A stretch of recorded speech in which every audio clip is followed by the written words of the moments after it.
Assalamualaikum warahmatullahi wabarakatuh. Alhamdulillah alladzi anara quluba ibadihi almu'minin binuril kitabil mubin. Wassalatu wassalamu ala asyrafil mursalin sayyidina wa habibina wa syafi'ina maulana Muhammad wa ala alihi wa ashabihi ajma'in, amma ba'd. Saya hormati Ketua DKM Masjid Al-Amanah bersama seluruh jajaran dan pengurusnya, para bapak dan para ibu jamaah salat subuh, mudah-mudahan senantiasa dicintai oleh Allah Subhanahu wa taala.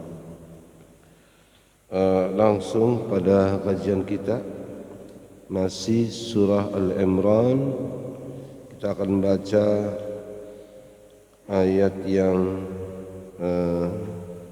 ke-1, 2, 3 ya.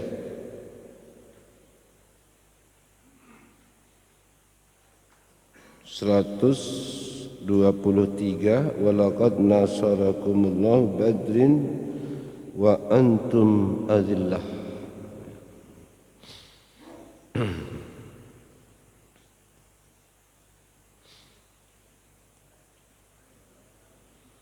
Al-Imran ayat 123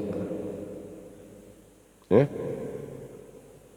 Al-Imran 123. Sebagaimana biasa saya awali baru diikuti ya. أعوذ بالله من الشيطان الرجيم.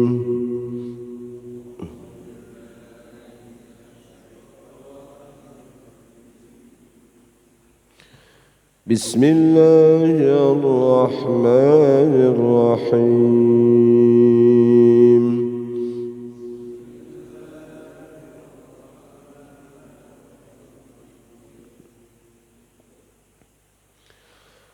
وَلَقَدْ نَصَرَكُمُ اللَّهُ بِبَدْرٍ وَأَنْتُمْ أَذِلَّةٌ.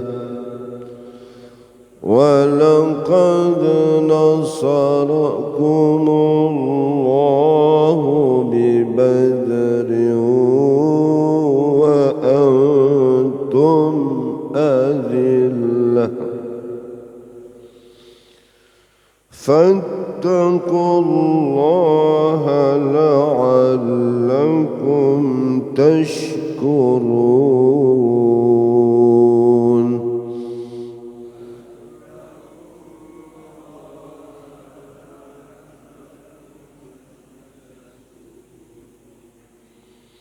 Masih tidak yang sulit ya. إذ تقول للمؤمنين ألن يكفيكم أن يمدكم ربكم إذ تقول للمؤمنين ألن يكفيكم أن يمدكم. Kita banyak bacaan atau banyak menghadapi atau membaca bacaan atau ayat sini yang kaitannya dengan hukum tanwin ataupun nun mati. Ini dua kali, alay yakfiyakum idgham bi gunnah ya.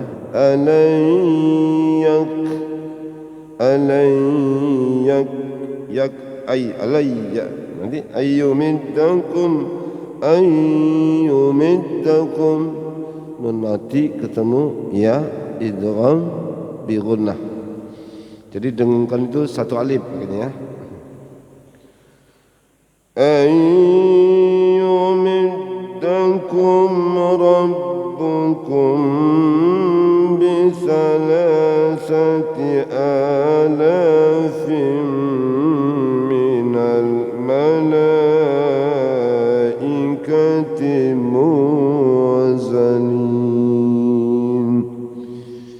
أن يمدكم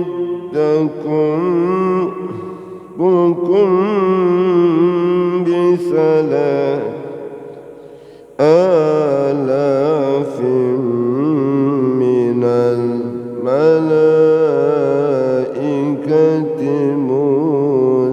munzalin. Dari sini jumpai mim mati yang pertama depannya ra, itu ayyumiddakum, kemudian rabbukum temu mim mati lagi depannya ba. Tentu berbeda ini kan. Ini bacaannya adalah pertama izhar syafawi. Izhar itu jelas, jadi enggak pakai didengungkan. Ayyumiddakum rabbukum. Nah yang kedua baru didengungkan. Itu namanya ikhfa syafawi. Jadi yang pertama jelas, yang kedua didengungkan. Itu kira-kira panjangnya 1 alif lah ya. Kita ulang lagi sedikit. Ayyumiddakum rabbukum bisalasati alafin minal malaikati munzalin. Ayyumiddakum rabbukum بثلاث آلاف من الملائكة منزلين. بلى إن تصبروا وتتقوا ويأتوكم من فورهم هذا بلى إن تصبروا وتتقوا ويأتوكم من فورهم هذا. Di sini ada berapa bacaan? Ya, in tasbiru ikhfa ya. Tasbiru panjangnya 1 alif mad tabi'i, wa tattaqu juga mad tabi'i, wa ya'tukum, ya'tu juga mad tabi'i. Tentu nanti cara tadi bacanya harus harus sama ya, simak. Nah di sini kita ketemu mim lagi di sini. Kalau tadi ketemu ba, di sini ketemu mim sama. Wa ya'tukum, sama juga bunyi dengan tadi. Rabbukum bil thalathati alafin. Yang di sana itu namanya apa? Izhar apa? Ikhfa syafawi. Maka pada ya'tukum min faurihim, ya'tukum ditahan, itu namanya idgham mimi ya, sama-sama mim mati yang pertama ketemu dengan mim yang kedua, idgham mimi, atau mislain juga boleh, tapi lebih khusus mimi ya. Kita ulang dari ya'tukum wa يأتوكم من فورهم هذا يمددكم ربكم ب5 آلاف ويأتوكم من فورهم هذا يمددكم ربكم ب5 آلاف. يمددكم ربكم بخمسة آلاف من الملائكة مسومين يمددكم ربكم بخمسة آلاف من الملائكة مسومين وما جعله الله إلا بشرى لكم ولتطمئن قلوبكم به وما جعله الله إلا بشرى ولتطمئن قلوبكم به. Sama ketemu lagi kan? Qulum bih, ikhfa syafawi. Dengarkan. Di sini sebelumnya sama tadi idhar syafawi yumdidkum rabbukum, kumnya kemudian juga ikhfa syafawi. Kalau tadi idhar syafawi khams rabbukum bi khamsatin, ikhfa syafawi lagi bi khamsati alafim minal malaikati musawwimin. Wa ma ja'alallahu illa busyra lakum. Nah, kum juga di situ mimnya adalah ketemu wawu berarti izhar, jelas tanpa didengungkan. Wa ma ja'alahu Allahu illa busyra lakum wa litatma'inna qulubukum bi. Tahan kan? Kita ulang sekali lagi. Wa ma ja'alahu Allahu illa busyra lakum wa litatma'inna qulubukum bih wa man nasru illa min 'indillahil azizil hakim wa man nasru illa min lahil azizil hakim. Illa minnya izhar jelas, illa min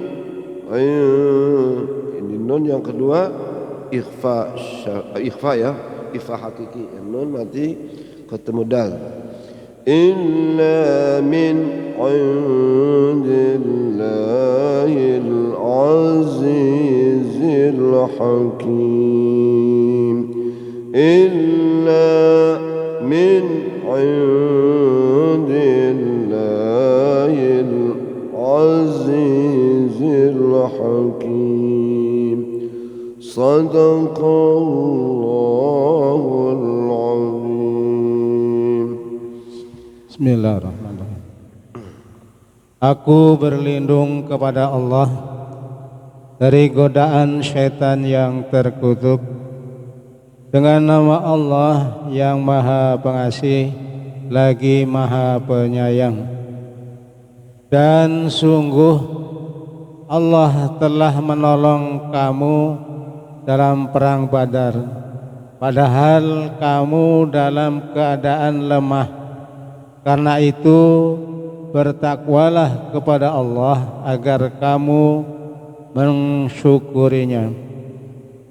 Ingatlah ketika engkau Muhammad mengatakan kepada orang-orang beriman, apakah tidak cukup bagimu bahwa Allah membantu kamu dengan 3.000 malaikat yang diturunkan dari langit?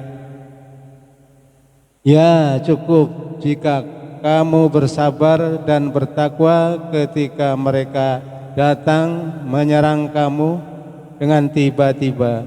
Niscaya Allah menolongmu dengan 5.000 malaikat yang memakai tanda, dan Allah tidak menjadikannya pemberian bala bantuan itu melainkan sebagai kabar gembira bagi kamu, kemenanganmu, dan agar hatimu tenang karenanya, dan tidak ada kemenangan itu selain dari Allah yang maha perkasa dan maha bijaksana. Maha benar Allah dari segala firman. Sadaqallah. terima kasih. Ayat yang dari 123 ya. Ini memang satu paket dari 121 kemudian 129, ini memang satu paket, ini ayatnya satu tema lah, maudhu'i. Karena tafsir maudhu'i itu bisa jadi mungkin ada tema-tema yang sekian ayat, berapa ayat. Kadang juga tafsir maudhu'i itu yang diambil per tema yang secara mandiri, artinya satu ayat dengan ayat yang lain kadang lalu dipadukan, dipertemukan. Nah, ini kadang juga seperti ini, kita mendapati ayat-ayat yang yang menceritakan tentang satu satu kejadian. Ini satu maudhu'i ya, itu paket. Jadi untuk sebelum kita menjelaskan ayat 123, ini kita kembalikan lagi kepada ayat 121, wa idh ghadawta min ahlika tubawwi'ul mu'minina maqa'ida lil qital. Ingatlah ketika kamu pagi berangkat meninggalkan keluarga, engkau menyiapkan orang-orang mukmin posisi-posisi tempat-tempat untuk berperang. Jadi dari ayat ini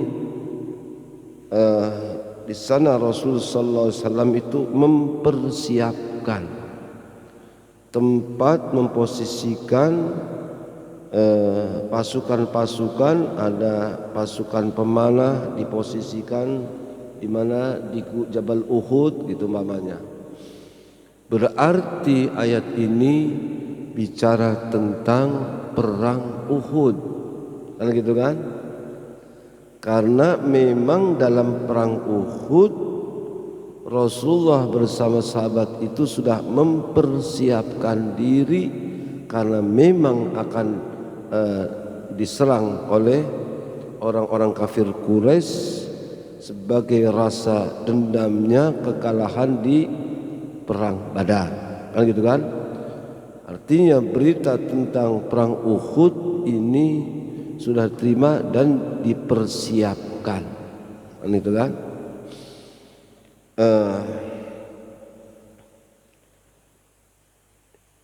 Namun pada ayat yang baru kita baca, kata Nabi, awas nih, nanti akan berhadapan dua pasukan, jangan sampai lalu kamu gagal. Nah, pada ayat yang kita baca ini tadi, ingatlah sesungguhnya bahwa walaqad nasarakumullahu bi Badrin. Sungguh Allah telah memberikan pertolongan kepada kamu pada perang Badar. Jadi diingatkan ini kita sekarang ini perang Uhud, ya kan? Dipersiapkan. Kalau perang Badar kan nggak pakai persiapan, karena kekuatan jauh umat Islam itu atau pasukan pada saat itu, Rasulullah itu hanya 313 kurang lebih gitu, 313, masih ingat itu sejumlah para rasul yang diutus oleh Allah itu 313. Ini menurut riwayat, bukan 123. Awas tuh ya, kalau 123 mah itu judi online, itu hati-hati jumlahnya itu ya kan. 1313 itu jumlah para rasul. Ini juga ketika perang Badar juga banyak sekali di mana ayat-ayat atau momen-momen atau event terjadi peristiwa ini jumlahnya itu 313. Berarti memang jumlah yang penuh rahasia, jumlah yang jumlah keramat kan, tapi nggak usah dijadikan sebagai pegangan lah. Tapi inilah rahasia 313. Sementara orang kafir itu jauh melebihi, sekitar 1000 pasukan pada perang Badar. Pada perang Badar Rasul tadi hanya 313 lebih, itu pun dengan segala keterbatasannya. Maka dikatakan di sini wa antum adillah, kamu pada saat itu lemah sekali karena nggak ada persiapan, nggak ada mungkin pikiran mau terjadi perang, nggak. Kamu begitu lemah, senjatanya, jumlahnya, kemudian lagi perbekalannya. Yang punya, yang naik kuda itu kuda cuma satu, contoh berapa, senjatanya juga ala kadarnya yang ada. Sementara orang-orang kafir Quraisy itu begitu kuatnya, 1000 dengan persenjataan yang komplit. Nah, diingatkan kamu dulu tuh lemah sekali dan Allah telah memberikan pertolongan. Ini juga harus menjadi satu satu keyakinan. Jangan kamu kemudian melupakan atau meninggalkan Allah Subhanahu wa ta'ala. Jadi rahasia kemenangan itu karena memang Allah memberikan pertolongan, kan gitu kan? Maka nanti kamu harus fattaqullaha la'allakum tashkurun. Tetap sebagai orang yang beriman, takwa kepada Allah agar kamu menjadi orang yang bersyukur. Nah, lalu Nabi pun pada saat itu mengatakan pada perang Badar, pada perang ini nih, perang Uhudnya kan, jadi seakan-akan bahwa Rasulullah ketika mempersiapkan juga menceritakan dulu ketika perang Badar kamu tuh lemah, tapi karena Allah berikan pertolongan maka tidak ada kesulitan apapun. Idz taqulu lil mu'minin, ingat ketika kamu mengatakan kepada orang mukmin, ala yakfiyakum, alan, itu apakah, alan apakah tidak cukup, ala yakfiyakum ayyumiddakum memberikan pertolongan. Yumidda, yamudu itu panjang, kalau yumidda memanjangkan, berarti maksudnya memberikan pertolongan. Rabbukum, Tuhanmu, tidakkah cukup untukmu, ala yakfiyakum ayyumiddakum memberikan pertolongan, Rabbukum, Tuhanmu, bi salasati alafin dengan 3000 minal malaikati, 3000 malaikat, munzalin yang datang turun sekonyong-konyong. Apa nggak cukup? Kan? Itu Nabi menceritakan. Coba kamu nggak usah takut. Dulu waktu perang Badar kamu tuh hebat. Nah sekarang lebih kuat, ya kan? Sudah semakin banyak kekuatan, persiapan sudah cukup. Apakah kemudian tidak cukup kalau nanti Allah memberikan pertolongan 3000 person malaikat yang datang turun dengan sekonyong-konyong. Bala, ya. In tasbiru wa tattaqu, kalau kamu sabar. Sabar di sini berani, ya. Sabar dalam perang itu bukan sabar lah kita nunggu aja, tenang aja lah, umpamanya santai aja, enggak. Jadi kalau bicara sabar dalam peperangan berarti maknanya berani gitu. Ini modal. Karena memang modal selain daripada persiapan yang, tapi juga mentalnya juga harus benar kuat. Boleh katakan kalau kamu persiapan cukup, senjatanya cukup, tapi nggak punya nyali, kamu nggak takut, nggak sabar, berantakan. Maka sabar di sini artinya berani. Di ayat yang lain dalam surah Al-Anfal, ya kan, kalau kamu bertemu dengan musuh, ya, fathbutu, kamu harus tegar, kan begitu, harus tegar, fathbutu. Nah ini yang disebut namanya as-sabat. As-sabat itu tegar. Nah hadirin dimuliakan Allah Subhanahu wa taala. Kalau kita lihat sejarah peperangan ini bermacam-macam panglima, kan? Banyak perang dulu zaman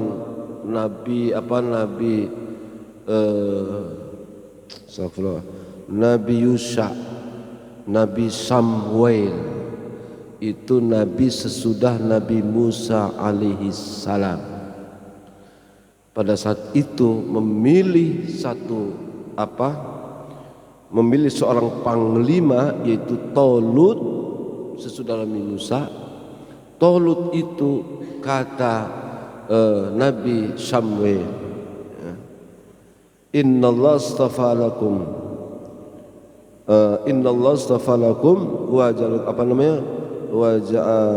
wa zadakum bastatan fil ilmi wal jismi.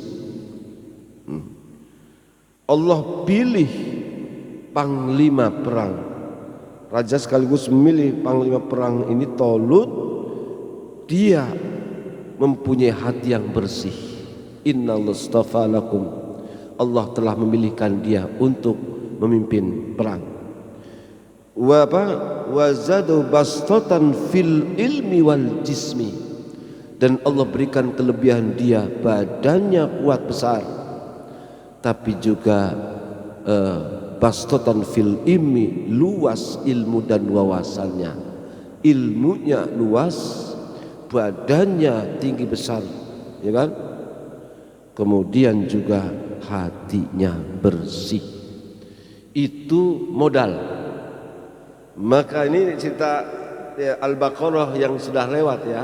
Coba nanti biar nanti sama ininya, artinya sistemnya, bagaimana seorang nabi mengarahkan, ya kan, kepada umat atau pada pasukan dalam perang khususnya. Al-Baqarah nanti diingatkan itu. Ayat Al-Baqarah ayat 247, di awal dari 246, 247, 248 sampai 251. Itu ini juga bagaimana seorang Tolut, seorang nabi kemudian mengarahkan. Masuk di sini Nabi Daud itu juga yang kemudian yang membunuh kepada Jalut, itu Nabi Daud. Nabi Daud itu mantunya Tolut, ya kan? Kita lihat seperti itu. Di sini pada ayat 247. Wa qala nabiyyun innallaha astaqad ba'atha lakum Talut malika qala anna yaqulu lahul mulku 'alaina wa nahnu ahqqu bil mulki wa lam minhu wa lam yu'ta sa'atan minal mal qala innallaha astafahu 'alaikum wa zadaku wa zad basara fil ilmi wal ismi wallahu yu'ti mulkahu may yasha wallahu wasi'un 'alim. Ya, ketika nabi mereka itu Samuel, ya, sesungguhnya Allah telah mengutus untuk kamu Tolut sebagai raja sekaligus panglima. Kata pada saat itu Bani Israel, Mereka mengatakan bagaimana dia mau jadi raja, memimpin kami lebih berhak. Lah Tolut kan nggak punya apa-apa, nggak punya duit, kami yang punya duit, kan gitu kan? Lam yu'ta sa'atan minal mal, dia nggak punya modal, tuh jadi pemimpin tuh nggak punya modal, ngapain dipilih? Repot kan? Apa kata Nabi Samuel? Innallaha astafahu alaikum wa zadu bastatan fil ilmi wal jismi. Sesungguhnya Allah memilih dia karena kebersihan hatinya, wa zadu bastatan fil ilmi, dan memberikan lebih bastatan luas ilmunya, wal jismi juga badannya bagus, ya kan? Jadi kalau pemimpin itu yang orangnya kuat, pinter, jujur lah, ini yang ini kalau cerita ini ayat ini. Ini kan kita pengennya begini kan ya, pengennya begini kan, yang gitu. Inna wastafahu berarti menunjukkan saful qalbi, bersih, atau safaul qalbi, bersih hatinya, bersih. Yang kedua, wawasannya, ilmunya bagus, luas, juga apa namanya struktur tubuhnya itu. Ini karena Allah sungguhnya akan memberikan kekuasaan kepada orang yang lagi. Nah, kemudian ada tanda-tanda di sini ceritakan. Cuman saya di sini kemudian Tolut mengatakan begini, lihat. Innallaha mutalikum binahar. Sungguhnya Allah menguji kepada kamu dengan nanti kita akan melewati sungai. Itu kan di padang pasir, nggak ada apa-apa. Siapa yang minum bukan golonganku. Siapa yang minum, kecuali kalau barangkali kalau sedikit, dia adalah pengikutku, ya kan? Tapi ternyata mereka itu banyak yang minum, hanya sedikit yang sekali, artinya mendengarkan, patuh terhadap perintahnya. Ini apa?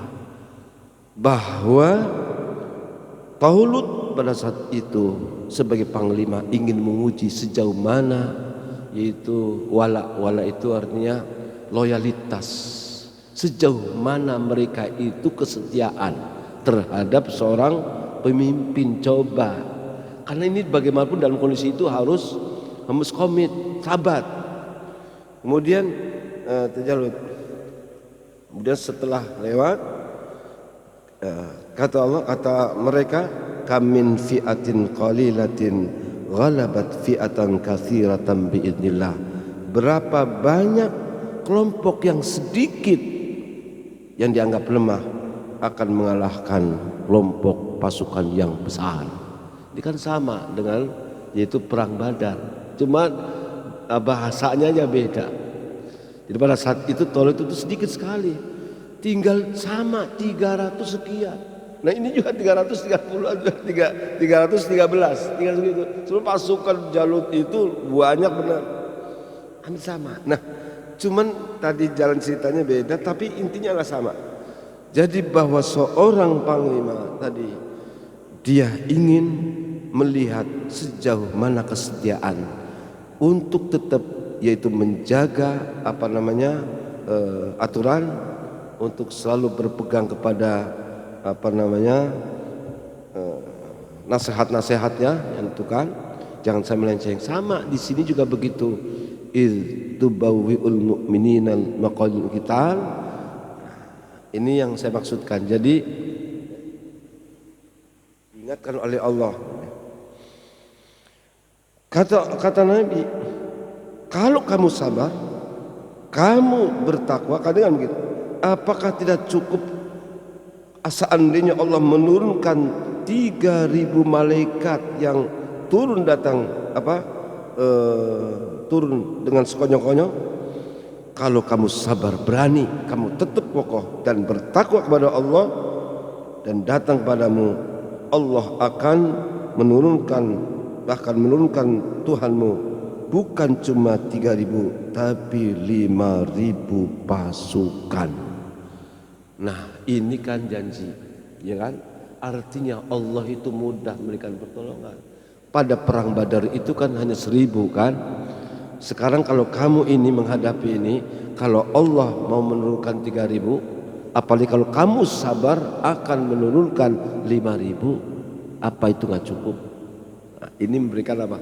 Memberikan sugesti memberikan support, karena penting dalam menghadapi itu as-sabar, itu keteguhan.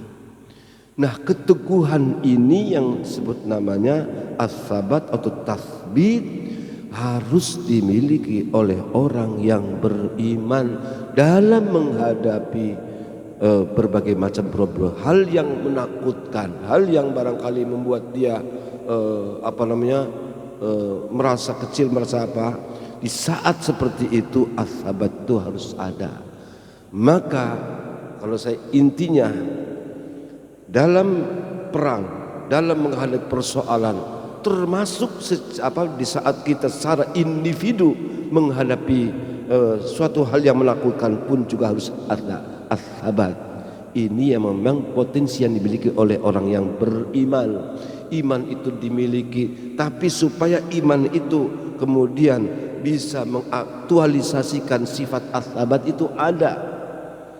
Maka kata Allah, yuthabbitullahu alladhina amanu bil qawli tsabiti fil hayatid dunya wa fil akhirah. Allah akan memberikan keteguhan kepada hatimu orang-orang beriman di dunia dan akhirat di saat menghadapi kesulitan. Ketika orang nanti secara individu menghadapi malaikat Israel juga nggak usah takut. Di saat nanti dalam barzah menghadapi mungkar wa nakir pun nggak usah takut, karena as-sabat, ketegaran itu begitu penting dalam menghadapi itu, ya kan? Percuma kita punya jurus belajar belajar ilmu bela diri, belajar silat, belajar karate, judo, kungfu dan lain sebagainya. Banyak jurus dipelajari, tapi begitu ketemu lawan, jurusnya saking takutnya jurusnya lupa semua. Yang ada dinyerang, matanya merem sambil walakan begini kan. Kan ada orang sudah belajar lama ilmu bela diri, tapi ketemu musuhnya lupa, takut dia. Akhirnya berantemnya apa? Matanya merem, mukulnya nggak jelas kemana-mana. Itu jangan seperti itu. Nah, ini memang orang beriman seperti itu. Jadi dalam perangan yang model begini itu disebut namanya as-sabat. Fazbutu wazkurullah. Kamu harus tetap, itulah makna daripada kalau kamu sabar, malaikat itu akan turun mendampingi kamu, bukan satu, bukan dua, tapi 3.000 sampai 5.000. Maka di sini kata Allah, wa ma ja'alallahul bus wa ma ja'alallahu, Allah tidak jadikan ini semua illa busyra lakum, kecuali kabar gembira.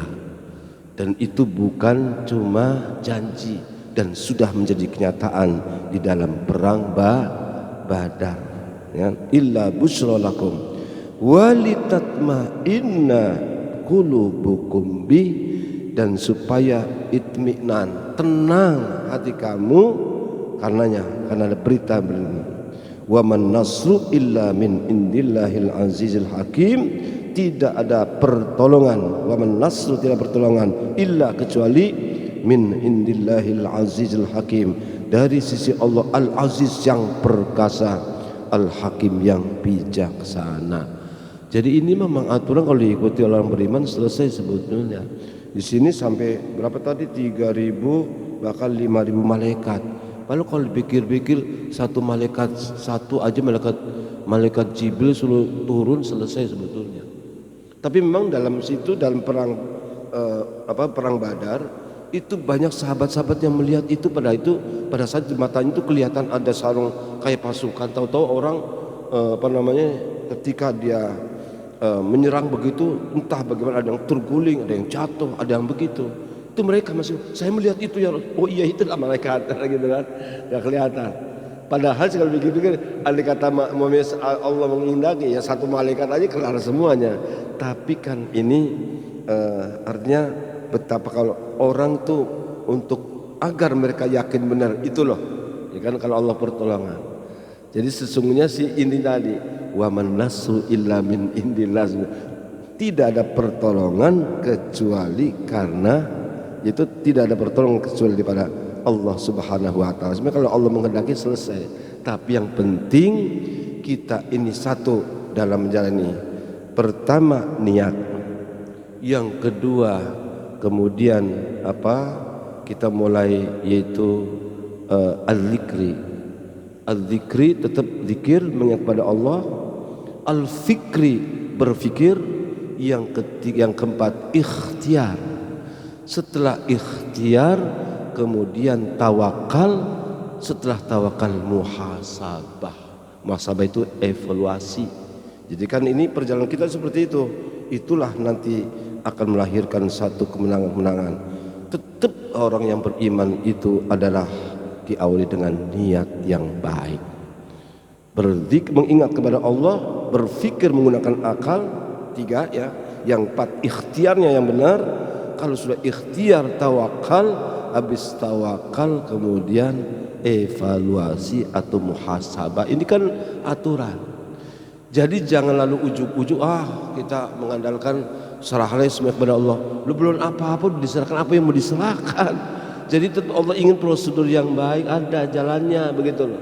Jadi nggak ujuk-ujuk begini. Nah ini kita kadang-kadang terbalik-balik, nggak keluaran. Ujuk-ujuk main tawakal saja, pasrahkan apa yang dipasrahkan, kan gitu kan. Jadi ada 3 hal gini. Yang pertama ini memang kita berusaha untuk mendapatkan, dan itu yang paling paling pokok menurut saya. Diri kita ini, karena kita ini adalah milik Allah, agar tetap hubungan dengan Allah bagus, kita harus punya sifat taslim. Taslim itu menyerahkan diri kita. Bala man aslama wajhahu lillah. Salah individu ya, jiwa kita serahkan. Tapi ketika kita menghadapi persoalan, katakanlah problem sosial, apa itu problem rumah tangga, problem masyarakat dan sebagainya, maka ada istilah wa ufawwidu amri ilallah. Aku serahkan perkara persoalan, bukan jiwa. Kalau katakan jiwa tadi kan, kalau jiwa itu taslim, ya kepada Allah. Tapi urusan-urusan yang kita hadapi, kita juga serahkan kepada Allah. Nah kemudian ketika kita berusaha, berikhtiar, kerja ini segala macam, itu namanya tawakal. Jadi ada taslim, ada tafwid, ada tawakal. Semua itu kita sandarkan kepada Allah itu. Jadi kalau tawakal kan di sini kan itu ini berarti setelah kita memang diawali dengan ikhtiar yang baik. Ikhtiar yang baik tadi berarti semuanya itu harus diawali dengan disiplin. Ya, niat yang benar. Ya. Atau walaupun niat benar tapi prakteknya agak benar juga jadi salah. Atau perbuatan ini bagus tapi niat yang benar juga jadi salah. Jadi tetap itu awalnya an-niyah. Zikru, al-fikru, kemudian ikhtiar, setelah ikhtiar tawakal dan muhasabah. Saya kira ini aja, karena di situ Allah menjanjikan wa man nasru illa min dillah. Malaikat sebagai begitu sih itu ya itu kan bentuk realnya, tapi sungguh itu juga karena pertolongan Allah, ujungnya ke sana. Tapi prosesnya yang benar, mau dapat tunjangan, dapat pertolongan, ya itu harus melalui yang benar. Kalau nggak benar ya bagaimana dapat pertolongan itu. Ya saya kira barangkali itu Haji ini sudah 5:30 ya. Mudah-mudahan ini akan coba membuka pemahaman kita tentang perjalanan alur daripada ayat-ayat yang kita baca tadi ya. Silakan kepada Bapak Ibu, masih ada waktu, satu aja. Ya, Bapak di sini aktif nih ya. Monggo silakan. Assalamualaikum warahmatullahi wabarakatuh. Waalaikumsalam warahmatullahi wabarakatuh. Mudah-mudahan ini bisa menambah wawasan kita juga Pak Ustadz. Ya. Masih saya lihat Isrok ini masih ada waktu kurang lebih 9 menit lagi. Apa yang dijelaskan oleh Pak Ustadz tadi, mudah-mudahan ini menjadi imunisi juga buat kami ya, umat Islam di Indonesia yang sekarang ini sedang menghadapi berbagai musibah. belum lama ini kita lihat ada gempa bumi dan banjir bandang yang terjadi di beberapa daerah, sama di Cianjur, di Palongan, dan di berbagai daerah yang memang itu terjadi.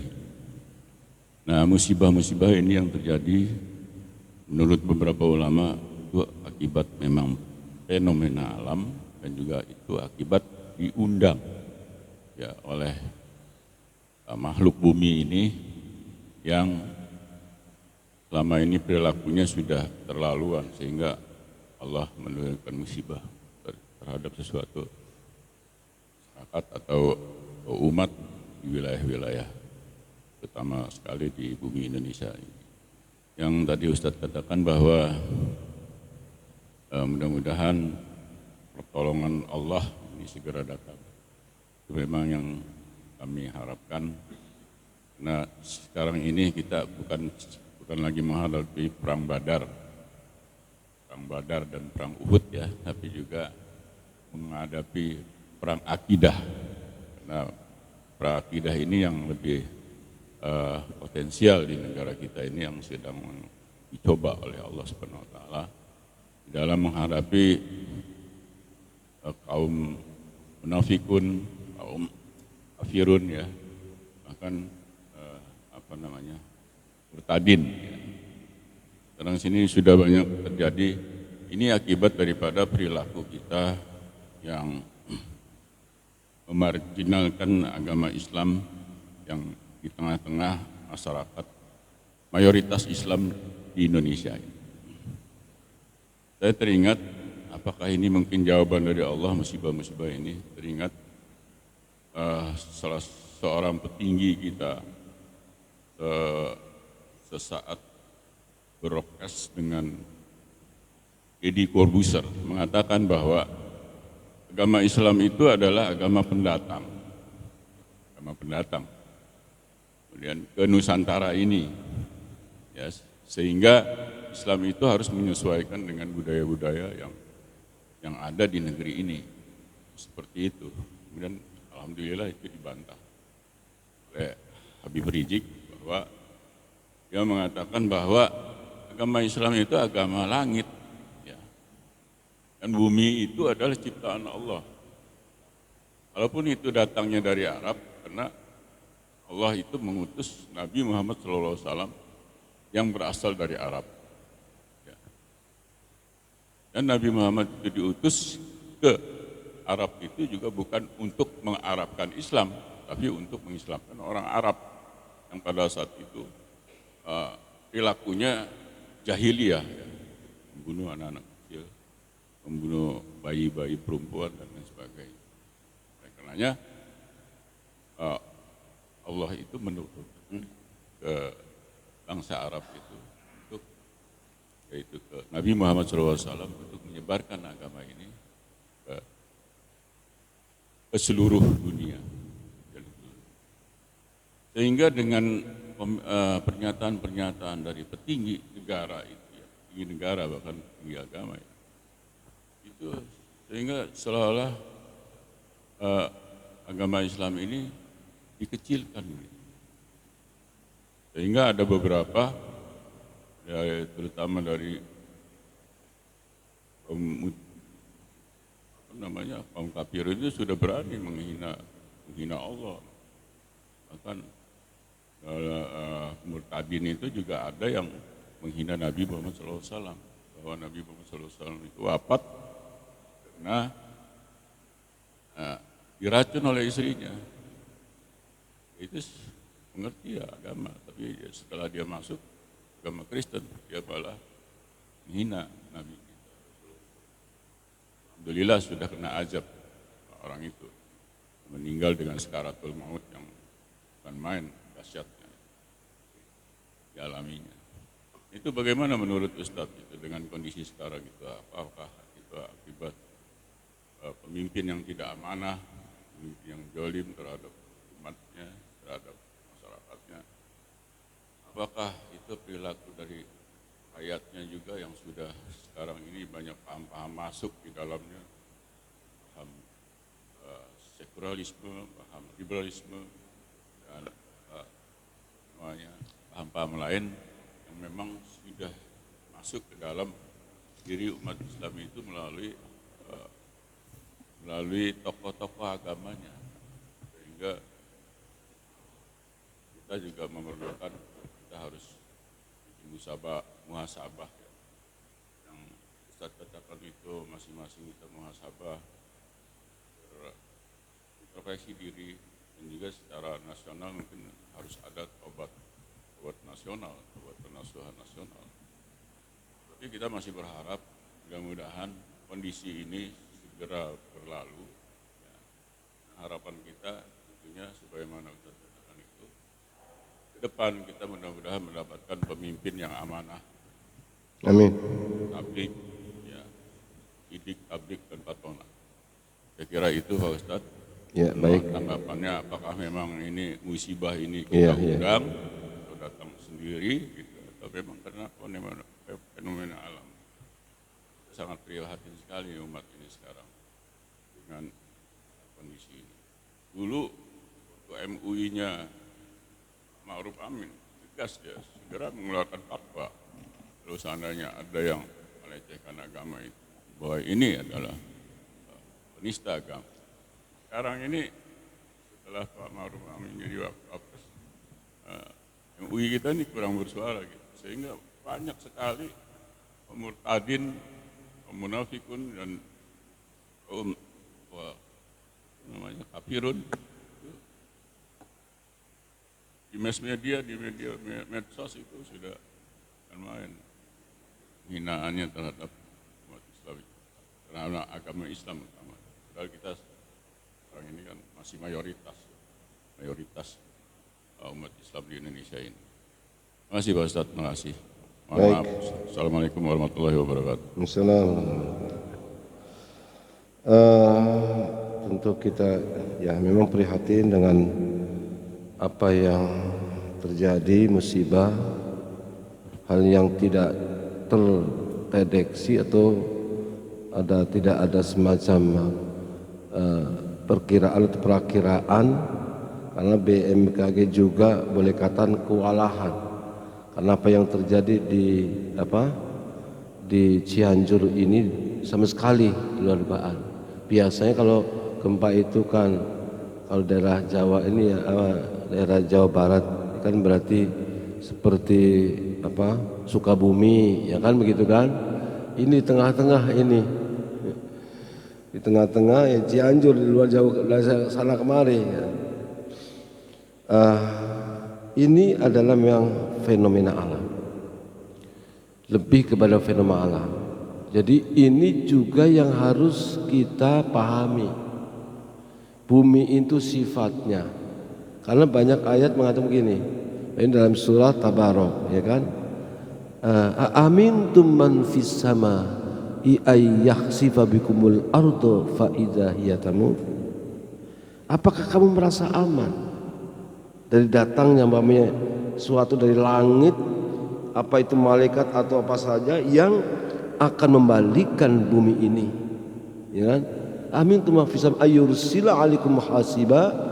Apakah juga merama sama kalau nanti akan datang apa itu petir atau apa itu berbagai macam fenomena alam, apa kamu merasa aman? Bumi ini enggak begitu, itu memang bergerak.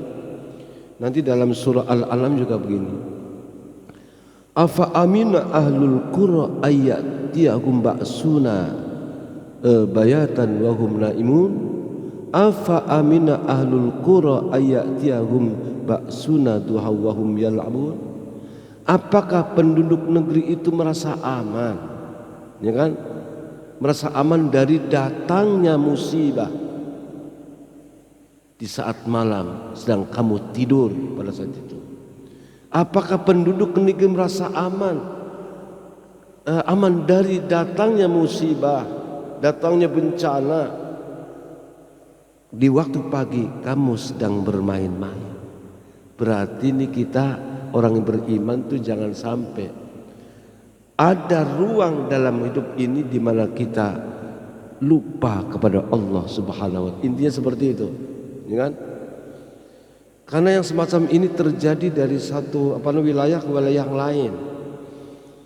Jadi bukan semata-mata karena mungkin maksiat. Seandainya memang karena maksiat, tentu barangkali Amerika, mungkin wilayah-wilayah Eropa yang mereka itu kejahatan, kedoliman, barangkali mereka udah gempa duluan. Tapi kan enggak, kan begitu kan? Kan begitu kan? Ada enggak, kok banyak kok di wilayah-wilayah Cianjur itu enggak seberapa, justru banyak pesantren, banyak orang yang ini. Sementara lihat tuh umpamanya negara-negara yang lain sekarang aman-aman aja, enggak ada enggak ada bencana. Apakah itu gara-gara manusia di situ? Kok di sana lebih parah lagi. Jadi itu lebih pada fenomena alam. Tapi ya kan, bahwa ulah manusia pun juga bisa menyebabkan kerusakan-kerusakan. Kan begitu kan? Ini disebut namanya kausalitas, sebab musabab.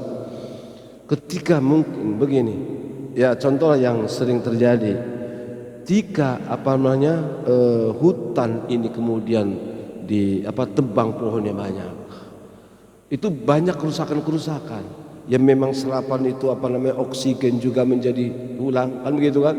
Kemudian itu serapan airnya juga akhirnya terjadi banjir. Itu tingkah laku di manusia. Termasuk juga yang pengeboran. Ini hati-hati karena kan di bawah kan lempengan bumi itu kan tingkat-tingkat gitu yang begini kan. Ya sekarang kalau di dalamnya itulah kemudian rongga yang besar, bukan maka lalu yang penuh ngisi kepada yang kosongan, kan begitu kali, yang artinya logika yang mudah saja begitu. Dan itu terjadi. Nah, ketika kita mungkin semakin banyak orang yang menggali air, ngambil air dari tanah yang sekian banyak. Kalau semakin banyak begitu, itu juga ada potensi untuk tadi gerak itu. Karena kan gitu kan, ini bisa jadi tadi ulah tangan manusia pun bisa jadi seperti itu. Tapi juga menafikan bahwa kemaksiatan, kemungkaran, kezaliman itu bahkan bisa lebih buruk dari cuma sekedar gempa bumi, kehancuran moral, kehancuran akidah, itu yang parah itu. Jadi kalau fenomena alam nggak seberapa itu, nggak seberapa. Tapi kalau kerusakan kehidupan sosial, kehidupan masyarakat, sehingga manusia itu hanya cuma kelihatan wajahnya, mungkin untuk manusia, sesungguhnya bukan manusia, kan lebih parah itu. Jadi memang ada tadi kembalinya kepada alam, fenomena itu lebih kepada sana. Tapi pun kita harus tetap supaya menjaga kelestariannya, karena memang Allah diperintahkan dari awal, allazi ansakum wasta'marukum fiha. Allah jadikan kamu itu dari tanah, pemimpin itu dari tanah, khalifah itu. Karena apa? Lebih tahu tentang sifat watak tanah itu. Maka hendaklah Allah perintahkan untuk kamu menjaga kelestarian. Jadi kalau upaya pemerintah itu upaya menanam pohon, kemudian melarang, kemarin juga ada seminar itu tentang ketahanan air dalam ini pun juga harus dijaga. Jangan dianggap kan cuma sedikit doang. Ya kalau cuma satu orang, udah sekian banyak di Jakarta ini yang namanya perusahaan-perusahaan itu kayak apa? Hotel itu saya lihat itu berapa kubik dalam satu hari. Karena pam itu nggak mampu, ya kan? Nah sekarang kalau semakin banyak lubang-lubang begitu, bukankah ini juga akan merusak bawah? Maka harus betul-betul kita saling menjaga lah. Nah ini namanya upaya untuk tetap melestarikan. Jadi inilah hadirin yang dimuliakan Allah. Jadi semuanya manusia juga punya keterlibatan. Tapi kalau tadi urusan gempa itu ya memang lebih dominan kepada fenomena alamnya. Fenomena alam memang begitu. Secara umum Allah katakan, awas, hati-hati, jangan merasa pede. Bisa jadi bukan karena dia iman atau bukan karena jahat. Saat itu dia kemudian muncul peristiwa gempa bumi, siapapun akhirnya terkena. Yang nggak dosa kena, yang yang berdosa juga kena. Zaman Nabi juga begitu, yaitu ada ketika ada penyerangan menuju ke Mekah yang kedua selain Abraha, itu di antara Arafah dengan Mina itu Wadi Urana, itu tanah itu terbalik begini, tertelan. pada saat itu orang-orang kafir semua diambleskan, tangannya ambles. Lalu Siti Aisyah bertanya, ya Rasulullah, mereka orang-orang kafir juga tertimbun oleh tanah, ambles, tapi bukan juga orang kafir. Orang kita juga banyak yang beriman. Mereka yang di pasar, mereka juga ikut mati. Bagaimana dengan mereka ya Rasulullah? Mereka mungkin boleh katakan matinya sama, tapi dibangkitkan oleh Allah tidak sama. Kenapa? Orang yang beriman pasti dia akan selalu pada saat itu dia adalah selalu berpikiran yang bagus di saat dia mungkin melakukan hal yang bagus. Jadi innallaha yab'utsuhum hasaba niyatihim, bahwa Allah akan membangkitkan mereka sesuai dengan niat yang ada pada mereka itu. Jadi matinya sama, tapi ketika dibangkitkan berbeda. Ini juga sebagai satu bentuk kesempatan yang diberikan oleh Allah di antara orang yang beriman. Mati syahidnya bukan karena perang, tapi karena dia mendapatkan musibah yang besar. Itu salah satu cara, ya kan? Oleh karena itu kita tetap harus husnudzon, kita positive thinking, ya kan? Ya mungkin satu sisi kita mungkin ya itu adalah sesuatu yang buruk yang menimpa kepada saudara kita ikut empati. Tapi di balik itu juga banyak hal-hal yang bagus. Barangkali mungkin di sekitar Jawa Barat situ memang saya juga banyak dulu kita bikin bangunan itu tukang-tukangnya itu dari daerah sana, banyak tukang anggur. Tapi begitu sekarang ini ada rumah hancur, tukang-tukang pada laku semua itu, ya kan? Terus material juga alhamdulillah, orang-orang innalillahi alhamdulillah. Karena apa? Materialnya laku besar, katanya begitu kan. Jadi memang nggak ada yang nggak baik sebetulnya, cuma memang dari mana kita memandangnya, kan begitu kan. Jadi semua itu baik. Itulah orang yang beriman selalu begitu, sesuai dengan rukun iman yang ke-6, al-imanu bil qadri khairihi wa syarrihi minallah. Percaya bahwa takdir hukum ini yang baik yang buruk datangnya dari Allah. Cuma bagaimana kita memandangnya. Ketika suami itu sakit, itu baik apa buruk? Bu? Ya, bagus kalau gitu kan. Kata bapak baik, karena selama dia berumah tangga, istrinya nggak pernah ngelus-ngelus. Tapi begitu sakit, ya Allah tuh suaminya diurus, disayang, disuapin, alhamdulillah. Berarti sakit itu bukan dia nggak bagus, tapi bagus, kan begitu kan? Jadi kira-kira begitu kehidupan lah. Saya kira ini saja, mudah-mudahan ada manfaatnya. Mudah-mudahan kita masih panjang umur dan sehat walafiat. Allahumma muwaffiq ila aqwamit thoriq. Assalamualaikum warahmatullahi wabarakatuh.